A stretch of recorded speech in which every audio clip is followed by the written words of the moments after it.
Hi there, this is Vlad from Ausgeknipst, and in this quick video tutorial I'm going to show you how to use your Nikon F2. The Nikon F2 is the successor of the classical all-time favorite Nikon F, and obviously it is the predecessor of the Nikon F3, one of the most popular professional grade film SLRs ever made. If you compare those two cameras side by side, you can obviously see the heritage of the Nikon F2 and respectively the F3. They are both very similar. The main difference for me being that the F3 is fully electronically controlled, which gives it some advantages but also makes it more prone to failure and makes it more dependent on batteries. While the F2 only needs the batteries for the light meter, the F3 won't function at all without batteries. This just has one mechanical shutter speed. But now let's talk about the Nikon F3. In the manual I'm going to show you what battery to use and how to change it, what Nikon F mount lenses you can use on the F2, how all the buttons and dials on the camera function, how to load film in the back, how to look through the viewfinder in order to compose your image and set exposure correct, and how to focus through the viewfinder, how to take an image, and how to finally rewind and unload the film. Let's start with the battery. Fortunately, the F2 is so modern that it already uses 1.5 volt alkaline batteries, which are cheap and very common. You can either use such LR44 button cells or even better SR44 button cells, which will last you a little longer. Both work fine and you can find them in almost any drugstore or supermarket. The battery cap shows you the direction of insertion, plus side up in this case, or let's say plus side pointing to the bottom cap cover of the camera. You screw and unscrew the battery cap with a coin like this, turn clockwise to lock it in place, finished. And now if you've done everything correctly, you need to pull up the advance lever a little. This will activate the light meter, as you can see here in this little preview window. If I close it, the light meter is being deactivated. Please know that leaving the camera light meter on will drain the battery fast. When it comes to lenses, the F2 will take all the pre-AI, AI and also AF lenses like this one, obviously without being able to autofocus them, but still you could use manual focus on those modern AF lenses. However, for proper communication between lens and camera, AI lenses are recommended for this camera. AI meaning that lens has such rabbit ears which will connect with this little lever on the camera and will tell the camera what aperture you have set on the lens. The aperture is being set by turning the aperture dial on the lens itself. The focus is being set by turning the focus dial. To attach the lens, you have to align the black little dot with the white dot on the camera body. Turn the lens, and now what it is important that this little lever makes contact with the rabbit ears. So now after you have attached the lens, be sure to twist the aperture to the left and make sure the lever is engaged properly. Now the camera will know what aperture you have set on the lens. This is important for the light meter to give you correct exposure values.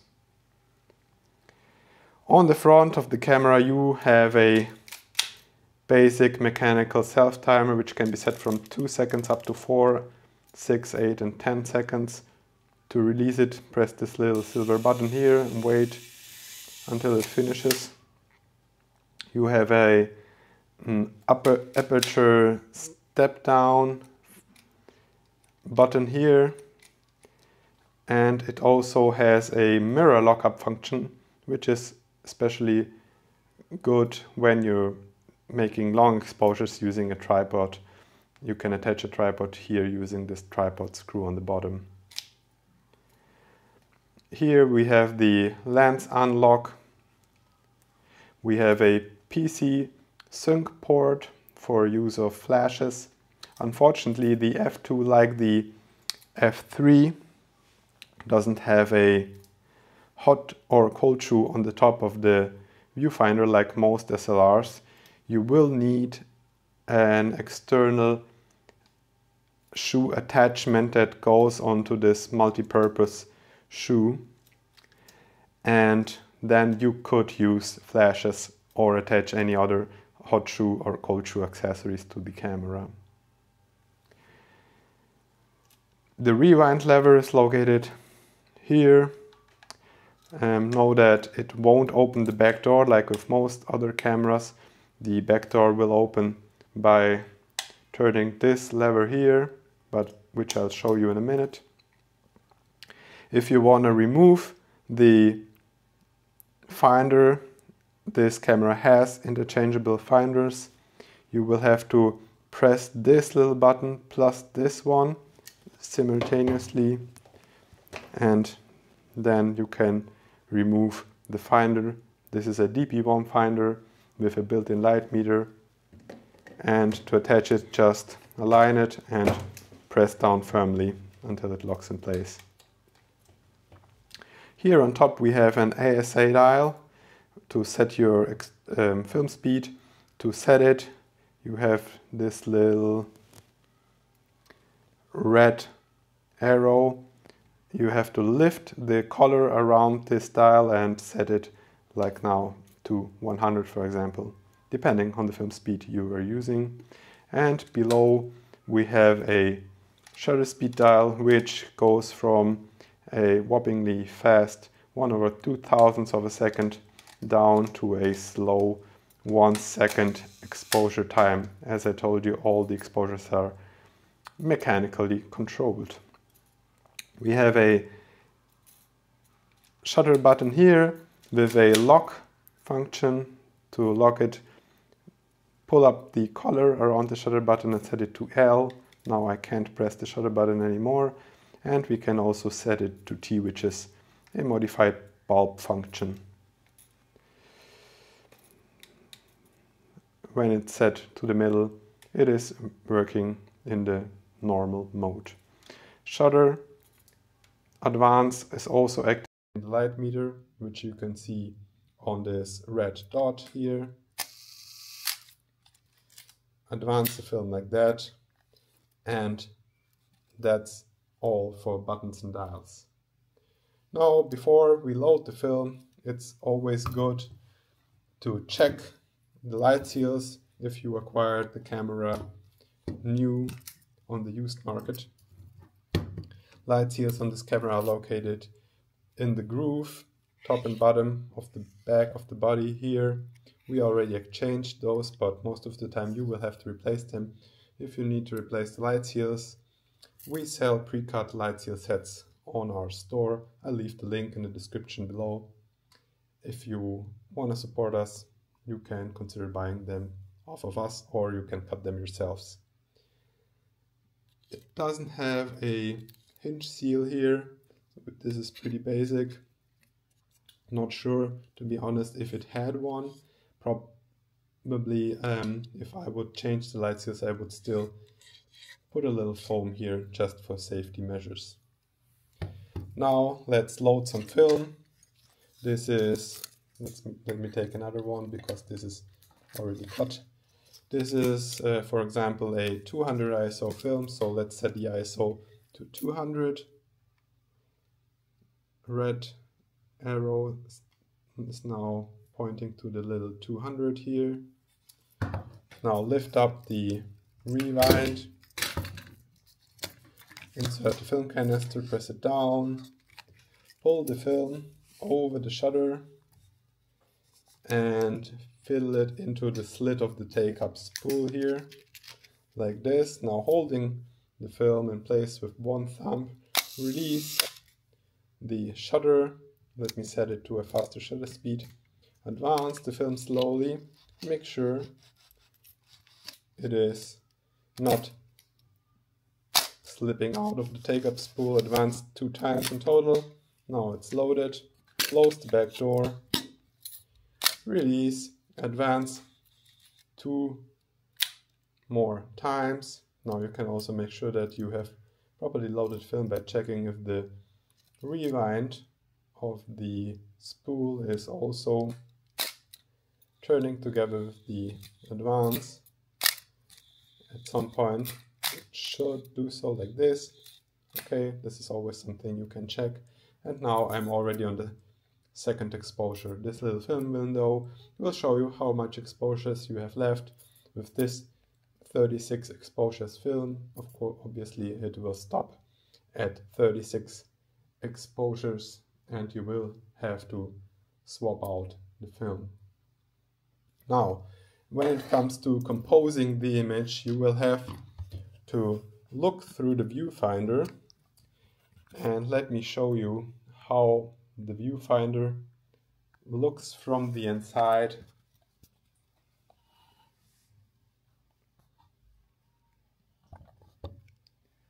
Looks like this.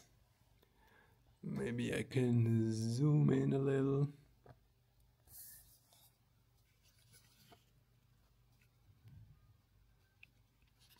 Okay. So now, it's a little hard to show you. You will have obviously the viewfinder with a focusing prism in the middle of the viewfinder. It's depending on what prism you have built into the camera, can be different from camera to camera, as those are interchangeable as well. But as you can see here, if I turn the focus ring of the camera, the image becomes clear, and right now the camera I'm focusing on would be in focus. As you can see, if I turn it even further, it would be out of focus. And the indicator in the middle of the viewfinder also helps with focusing. As you can see, it stays clear all the time in the middle, but you can check if the outer and the inner circle are both in focus. When they are, the image will be in focus in total. Now, there is also at the bottom some information on the shutter speed that I've set manually and the aperture set. Right now it's showing me that I've set the aperture to f5.6 and the shutter speed to 1/125, like this. Now I just need to turn either the aperture or the shutter speed. Activate light meter, turn it until the little arrow points in the middle of this window between both numbers. Right now I know that if I would be shooting at 1/60th of a second with an aperture of 5.6 and the ISO set to 200, I would get the correct exposure like that. That's it for the viewfinder. Now, the last thing to do would be to shoot the film and in the end unload it. I'm just shooting off all my exposures, And when I'm finished, I need to unlock the rewind by pressing this little button here, pull up this little lever and turn it in the direction of the arrow, clockwise. Until I don't feel any resistance, I can even hear it slipping out of the take-up spool. Right now I know that most of the film is inside. I can open the back door again,